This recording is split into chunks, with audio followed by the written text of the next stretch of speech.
So yan, tapos na natin na install yung solar panel natin. Ayun sa taas. As school tayo ngayon. So dahil malapit na ipasukan, dahil dito may araw, syempre dito tayo nagpa-deliver ng solar panel. Ayun. So ito yung motor natin. Dito nakalagay yung wire nya sa solar. So check natin. Nagcha-charge yan.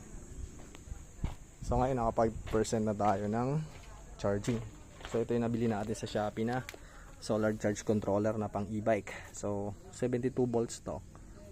Sinet ko siya ng 87.6, pero hanggang 87 lang kasi to, kaya 87 lang, hindi niya mapo-full charge ng todo to kasi 87 volts lang ang kaya nito. Yung charger kasi nito ay na original ng ating Voltaris Pro ay 87.6, ito 87 lang. So goods lang naman kahit papaano. Hindi niya ma-full charge. Okay lang. Kasi mas safe naman sa may battery yung ganun, yung hindi napo-full charge ng sagad.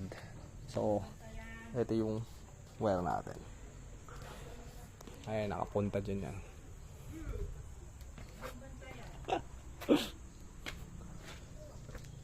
Ay, yung panel natin.